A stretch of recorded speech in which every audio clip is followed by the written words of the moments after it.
Speaking of reliability, a podcast with good friends talking with you about reliability engineering topics.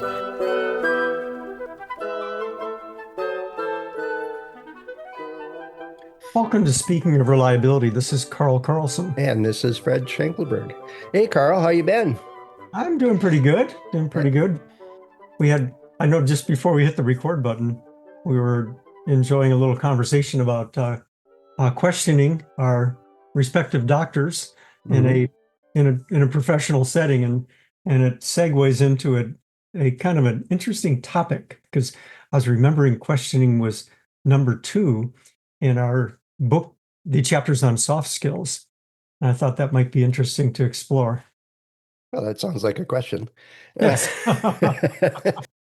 Yeah, I found, I was at the dentist and it's like, why is it hurt on this tooth? I says, I don't suspect there's nerve endings inside my tooth. And he was like, well, not really. Yet the vertical pressure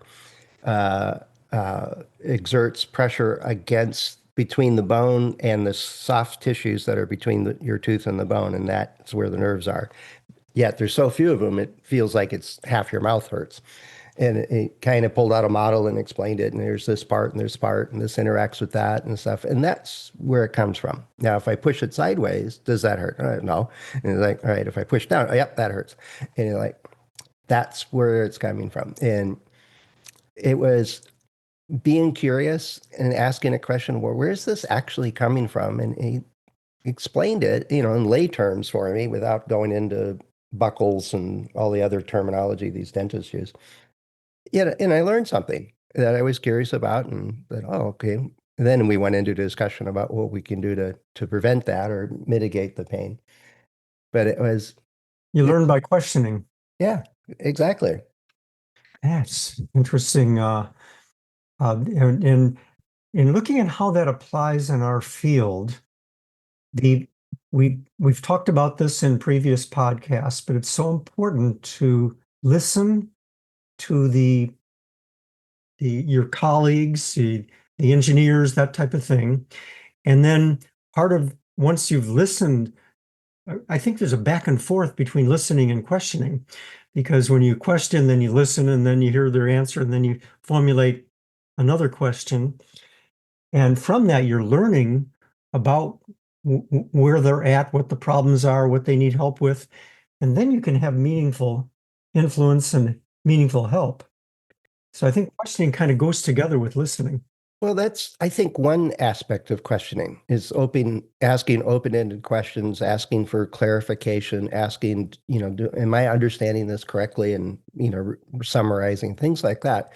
I believe that's really a role questioning plays in active listening. Yet questioning also is more like the news reporter. You got to do some background and some research and know the language, know what topics you have in your limited time, to know what topics in your limited time in a discussion that you want to clarify or ask questions about or probe on. Sometimes it's not so much to reinforce your listening skills, it's to elicit information. Or, for example, a question of, well, what keeps you up at night? Puts us into the driver's seat as to listening. Like, now we want to listen after we ask that question. What is the source of the issues? What's on your mind? What's causing anxiety or problems? And it's a clue as to where there may be trouble in a design, for example. Yet I'm trying to separate it a little bit, because I think there's questioning that also goes to the realm of interrogation. And I don't think either of us advocate for that. No. Yet active listening is supported by questions. Yet there's also times when we ask questions that are to elicit information. Like, so where exactly do you live? How do I get there? Yeah. Well, so there's different aspects of questioning. I hadn't thought of that.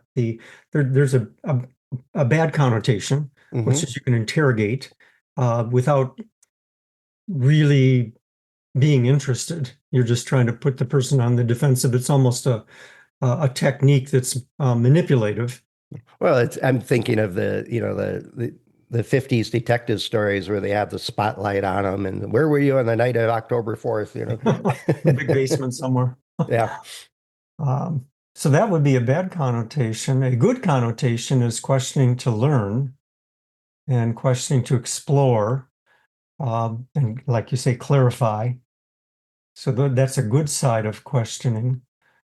So I went and I just called up, I just called up, opened up an article I wrote on questioning, and I'd like to read one little piece, not from me, but from Socrates, Hmm. just to kind of kick off, because I think a discussion around questioning that we can be informed by the Socratic method. And so here's a quote. I really enjoy this quote. Quote, no one can teach if by teaching we mean the transmission of knowledge in any mechanical fashion from one person to another, period. The most that can be done is that one person who is more knowledgeable than the other can, by asking a series of questions, stimulate the other to think and so cause him to learn for himself. End of quote. Yeah. See, I think that's different than active listening in the types of questions we ask. That's a much clearer picture of what I mean by there's different kinds of questions Right. and stuff. Um, but there are times when, in our world is we're working with an engineer and they're like, well, how do we get this to understand if it will last for 10 years or not? And we can use the Socratic method because some of it is we need to know what's the underlying mechanism. We need to understand some of the other parts of it. It's like, well, what causes this failure? All right. Well, what motivates that failure? And then how far can we go before it phase changes? And that's a series of questions to the person that probably already understands it. But then in that process, they learn how to design an accelerated life test. And all we did was ask three, four questions.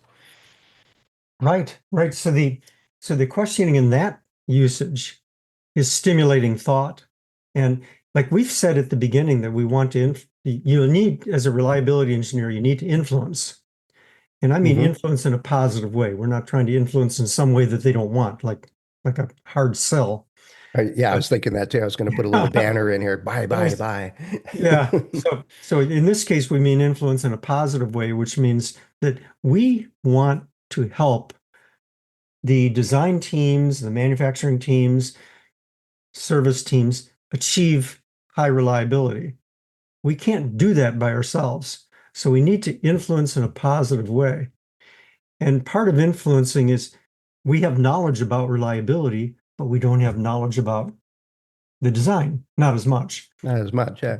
And so we use questioning to learn more about the design and also to stimulate thought if you get the right questions that can lead people into how to design it to be more reliable. Well, just think of facilitating an FMEA. We're basically just asking questions. All right. What are the functions? All right. Well, how could this not work? How could it fail? It's just a whole series of questions. And then we end up with a prioritized list of what we need to go deal with and action items out of it. And a good facilitator is basically just asking the group a whole series of questions.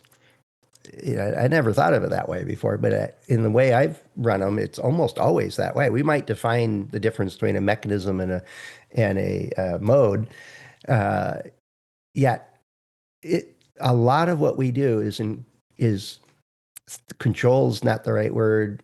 Influence is, I think, what I'm trying to define is we encourage or enable other people to think through a problem or think through a risk and see it in a different way. And I think in some worlds they call it reframing. And sometimes my one of my best bosses, she would come by and I'd talk about some issue I was working on, and she'd say, "Well, if you she wouldn't say it literally this way, but if you stand over here and look at it, does it look different?" Oh, yeah, now I can see a solution. I like that. You know, A nice tip, actually. Let's look at this from a different viewpoint. yeah, sometimes it was, well, what's motivating them? And, or sometimes it was, so what's the bigger picture? Or sometimes it was, you know, do they have a clear definition of what they're trying to solve? Maybe I didn't go down another level or into a little bit deeper to understand what the real motivation, the real issue was. And but she would always do it with just a question or two. And it frustrated me because I would go to her to look for advice or stuff like that, and she just asked me a question or two. And I go, oh, okay. Like, why Yeah, did you just tell me the answer? right. Well, and one of the things that I learned in the latter part of my career, questioning, I learned in the latter part of my career. That's the first part of my career was more of a tell. I Hmm. got this knowledge about reliability. I'm just going to go tell people, and that is marginally effective, not very effective. And so the second part of my career, I learned a lot about listening and social and the soft skills and questioning a lot better. And the in reading Socrates, and I won't do any more quotes, but the one of the things I learned, what he talks about, is you have to set your ego aside. There needs to be a certain amount of humility here because if you have a big ego, you're going to want to go in to a conversation and tell people Hmm. what the answers are because that enhances your ego. And whereas the approach should be more of a curious, you have to say, okay, I don't know the answers. Let's, and you can say that to yourself or rather than Right. to the other person, but you walk in with that attitude, I don't know the answers. And I'm going to talk with this person and see if we can't together work out a way to make the product more reliable or how we can go about it, that type of thing. So I think Hmm. inherent in questioning is a certain amount of humility that you don't have the answers. You have to start from that point of view. Well, it's also a big dose of empathy is you need to start where the other person is. If you ask them a question about nuclear physics and a detail of the uranium breakdown chain of reactions, and they're not a physicist, it doesn't matter what questions you ask them, they're going to go, what? You know? And Mhm. so it's part of it is, but we're working with our peers. We know them. We know that they're smart, talented people doing their job. And they, like the earlier example, is they may not have the ins and outs of setting up an accelerated life test and what options are available. And I could do a lecture on, you could do, time compression, you could do this, you could do that. But instead, you have to start with where they're at and ask a series of questions that enable them to say, oh, let's try this approach. And I'm like, okay, that sounds reasonable. What else do we need to know in order to make this work? And then we brainstorm, we need some measurement system, we need a chamber, we need this, that, the other thing. But it's part of teaching. And I think one of our chapters is on teaching, is that we're part of Mhm. our ability to influence is to enable other people to have more information and be able to think through different problems and issues with a reliability mindset and approach to it, and to learn the tools that we use so that they become better customers of the reliability knowledge we have. And so I kind of look at questioning as there's the part that's that part of active listening. It's to enable the other person to reveal to us the information they have and build credibility in that we Yeah. actually heard them. And I mean, in a real sense, we understand and hear them. But the other side is more this Socratic method where it's a way for us to provide a lesson or a teaching moment or something like that. And sometimes it's in a formal class. And I know that you really enjoy asking questions as you go through a lecture or a presentation. That's part of teaching, is asking questions, getting people to think through something. And so I look at those two aspects of questioning as two really separate ways of going about it. Yet in both of them, it's set your ego aside, pay attention, actually listen. You want to learn how to improve their ability, but you also want to learn what they know. And they Right. And it flops back and forth all the time. So we have to be pretty flexible about, are we teaching at this moment, or are we learning at this moment? Are we influencing? All of those things matter. Okay, so seeing, see if I can summarize what you said because I thought it was quite profound. So one kind of questioning is for knowledge. You're okay. We need to know how many samples or what's your current what are you currently doing? That kind of thing. Hmm. And the other is to stimulate thought, to stimulate the learning process, and then and questioning can get to both of those, but they're different objectives. Hmm. Did I summarize that? Yeah, no, I think so. Good, good. Yeah, no, it's a very, very versatile tool. Now, I think being able to teach something to somebody that it doesn't feel like a class. They're not sitting in rows in a classroom and having to take notes, and there's a test at the end of the day. Yet our ability to influence through asking a series of questions, or helping somebody see a problem in a different way, or solve an issue, or calculate sample size even, is now we've given them a skill that they can use independent of us. And they can come back to us and say, did I get the sample size calculation right? Yeah. What are you trying to achieve here? And we ask a handful of questions and listen, and yeah, you got it or not. And we make a correction. But both of those build your credibility, is that you're not in their face saying, no, do it this way. Oh, wait a sec, you're in my field now. Like, you're in reliability work now. I'll do it. You Yeah. don't do it, I'll do it. That doesn't help build credibility. Oh, it doesn't. And really, I'm glad you brought up and you mentioned it a couple of times, credibility, because that's one of the objectives when you're interacting on we call it soft skills, or basically interacting with engineers, Hmm. is you have to build your credibility. You can't walk in and just assume that you're the authority or something like that. Um, Well, I do. I say facetiously. yes. The one other thought came to mind while we're talking about this, which is I like to find out when I'm talking with someone, or even individuals in a group. You can do this, but you have to talk to them individually in a group, is to discover what people are passionate about. Hmm. Because passion is what opens up the channel of communication. And sometimes that'll be uh, a discussion before you get into the main topics, what are your hobbies or something like that, that can open it up. But really, on the subject itself, some people are very passionate about certain aspects of the subject, something like maybe the mechanism or how it works, the or what can go wrong, or whatever. Hmm. If we learn what they're passionate about, then that makes that connection, which helps in the credibility. You use the word empathy. That's a really important aspect, is empathy, which means you can see and feel what the other person is experiencing. And so I think there's a lot to this subject beyond just getting answers to questions. If Oh, you think yeah. of questioning, it's not just about getting answers.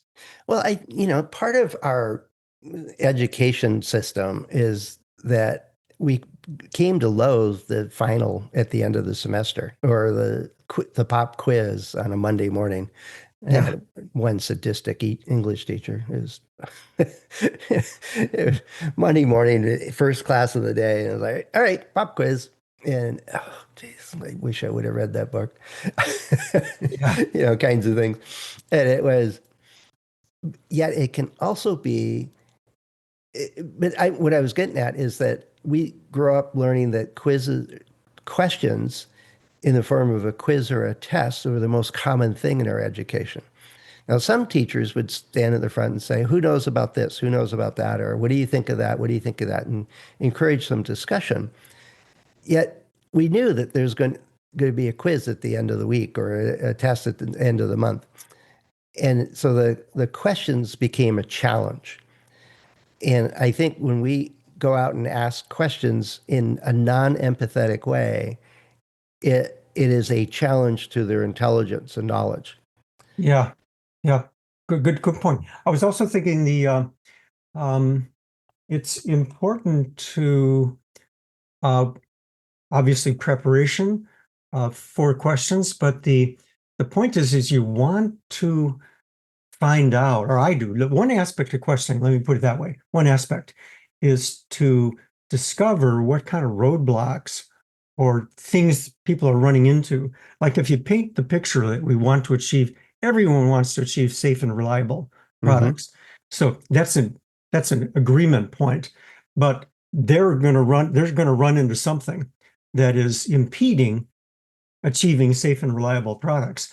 And learning what that is can open a lot of doors. And people, I'm sure, would love to talk about it because, well, they might be running into things they can't get certain material or they can't get certain support or Mm-hmm. whatever. Now we're opening up doors of how we can help Yep. because we're reliability engineers. We have our own um, network of people that maybe can help out on certain things. But when you know what the person's running into, what does their life look like? What's it like to walk in their shoes to achieve reliability? Then you can do something about it, and that can come about from questioning. Yeah, and a whole heavy dose of listening too. Uh, Yes. yeah, it just, I think that's why we put listening first is in the book and Mhm. in our discussions, because it's the foundational piece for all of this stuff. Uh, Even teaching, you need to listen and listen deeply to your students in order to understand how you help them understand the concepts or the material you're presenting, and even everywhere else. But we'll talk about all these other ones, and I'm quite sure every one of them will go back to listening at some point. It will. I'm so glad we started with that one.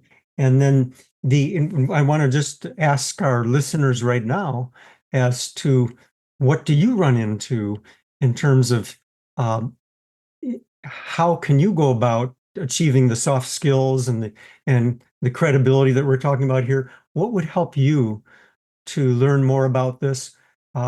Maybe you could, as a listener, could suggest some topics for us.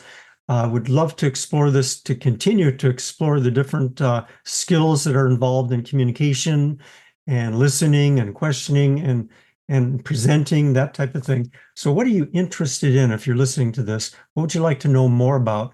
And we'll maybe focus some of our future podcasts on what we Yeah, hear.